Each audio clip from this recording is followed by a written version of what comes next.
السلام علیکم. ٹیکسلا کی آواز کے ساتھ عتیق الرحمان حاضر خدمت ہوں.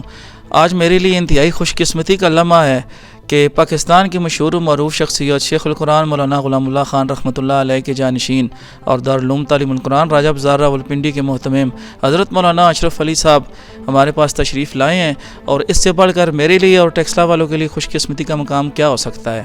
اور اس سے بڑھ کر خوش قسمتی یہ ہے کہ یہ میرے چینل ٹیکسلا کی آواز کے لیے انٹرویو دینے کے لیے رضامند ہو گئے ہیں. ان کی بہت بہت مہربانی. السلام علیکم. وعلیکم السلام علیکم. بہت شکریہ آپ کا. آپ نے ہمیں وقت دیا اور اپنی قیمتی لمحات میں سے ہمارے پاس تشریف لا کر ہمیں عزت افزائی کی. اللہ تعالیٰ آپ کو اجر عظیم عطا فرمائے. یہ کوئی بات نہیں، الحمدللہ میرا اپنا گھر ہے. جب بھی ہے قوم ہوتا آتا ہوں، ملاقات بھی کرتا ہوں. الحمدللہ قاری صاحب سے بہت خوشی ہوئی الحمدللہ قاری صاحب ملاقات کرنے کے بعد. اچھا، کچھ چیزیں آپ سے پوچھنی تھیں کہ ایک تو آپ کا توحید و سنت کانفرنس سالانہ جلسہ آپ کا ہوتا ہے 2 فروری کو جو ہو رہا ہے، جس میں دستار فضیلت اور آپ کے جو علماء کرام ہیں یا طلباء فارغ ہو رہے ہیں وہ تو آلریڈی ہونے جا رہا ہے. لیکن پتہ چلا ہے کہ 19 جنوری کو آپ کا ایک اور پروگرام منعقد ہو رہا ہے دارالعلوم دیوبند کے حوالے سے، جس میں جید علماء کرام کے علاوہ وفاق المدارس کے علماء کرام اور مختلف مدارس کے محتمم حضرات شرکت کر رہے ہیں. اس پروگرام کی کیا وجہ ہے؟ الحمدللہ 19 تاریخ کو جو کانفرنس ہو رہی ہے دارالعلوم تعلیم القرآن میں، جتنے دینی مدارس ہیں اسلام آباد اور پنڈی میں، ان تمام حضرات کو دعوت دی گئی ہے. کیونکہ آج کل وفاق المدارس کی طرف سے گورنمنٹ دوبارہ مدارس کو پریشان کر رہی ہے، ان کا آرڈر رپورٹ مانگ رہی ہے کہ آپ بتائیں. حالانکہ اس سے پہلے ہماری آرڈر رپورٹ ہو چکی ہے. الحمدللہ تمام رپورٹیں جو مرکز ہے قاری جندی سے پاس موجود ہیں، سب کی رپورٹیں. اس کے باوجود گورنمنٹ تنگ کر رہی ہے، اس لیے ان کا بہتر اجلاس بلاتے ہیں. اس میں الحمدللہ پنڈی اسلام آباد کے جتنے بڑے بڑے مدارس ہیں ان تمام مدارس کے محتمم حضرات بھی تشریف لیں گے، باقی علماء کرام بھی تشریف لیں گے انشاءاللہ. یہ 19 تاریخ کو بروز جماعت کی کانفرنس ہو رہی ہے انشاءاللہ. تو یہاں پہ صرف راولپنڈی، اسلام آباد اور پنجاب کے علماء تشریف لا رہے ہیں یا کراچی اور باقی صوبوں بلوچستان یا خیبر کے ابھی کے سے بھی؟ نہیں، خالی پنڈی اسلام آباد کے ہیں گے. اس میں باقی انشاءاللہ جو اپنے جب بڑی میٹنگ اجلاس ہوگا تو اس میں پورے پاکستان سے آئیں گے انشاءاللہ. فی الحال پنڈی اسلام آباد کو علماء کرام کو دعوت دی ہے تاکہ اس میں اکٹھے ہو شرکت کر سکیں.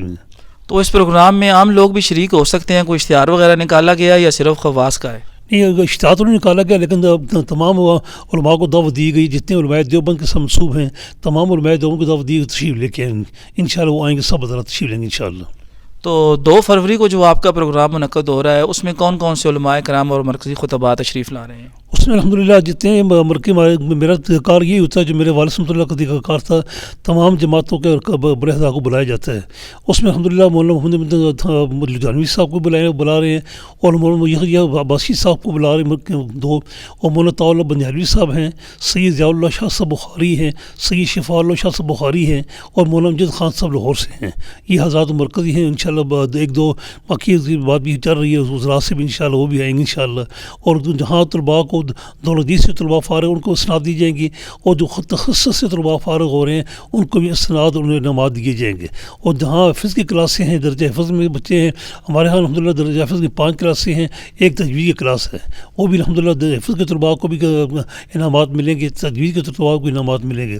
جہاں طلباء فارغ ہو رہے ہیں وہاں الحمدللہ ہمارا بچیوں کا مدرسہ بھی ہے، وہاں سے بچیاں بھی جو قرآن پاک پڑھتی ہیں ان بچیوں کو بھی فارغ کریں گے، اور جو بچیاں عالمہ بن رہی ہیں ان کو بھی الحمدللہ انعامات تقسیم کیے جائیں گے. اچھا، تو آپ کے ماشاءاللہ یہ تو بہت زبردست خدمات ہیں. اللہ تعالیٰ یہ سلسلہ جاری و ساری رکھے، اور اس کا جو ثواب ہے، جو صدقہ جاریہ جو اصل میں جن کو پہنچ رہا ہے شیخ القرآن مولانا غلام اللہ خان رحمۃ اللہ علیہ، یہ ساری ان کی محنت ہے. آپ ان کا سلسلہ جاری رکھے ہوئے ہیں. تو دوسری بات یہ بتائیں کہ آپ کے پروگرام میں سالانہ جو پروگرام یہ ہوتا ہے اس میں علامہ اورنگزیب فاروقی صاحب آتے ہوتے ہیں، تو اس دفعہ وہ نہیں آ رہے؟ نہیں، ایسی کوئی بات نہیں، وہ تو سب برابر ہی ہے الحمدللہ. ان سے بات کی، کہ میرا اپنے سندھ کا دورہ ہو رہا ہے، انکار تو کوئی بھی نہیں، لیکن سندھ کے دورے کے بعد میں آؤں گا. پھر میں کہا مہاراج ہم کسی اور بلا رہے تھے، پھر میری بات ہوئی مولانا محمد لدھیانوی صاحب سے، کہیں میں آ جاتا ہوں، کوئی ایسی بات نہیں. الحمدللہ سب ہمارے لیے برابر ہی، ایسی کوئی بات نہیں انشاءاللہ. جی بالکل، جزاک اللہ جی، ماشاءاللہ. یہ تھے مولانا اشرف علی صاحب. تو زندگی رہی تو آپ راولپنڈی میں ٹائم دیں گے آپ ہمیں؟ جی انشاءاللہ، آج جب بھی آ جائیں بتائیں، ہم ملاقات بھی کروں گا، ٹائم بھی دوں گا آپ کو انشاءاللہ. جی بہت شکریہ جی، جزاک اللہ. اللہ حافظ.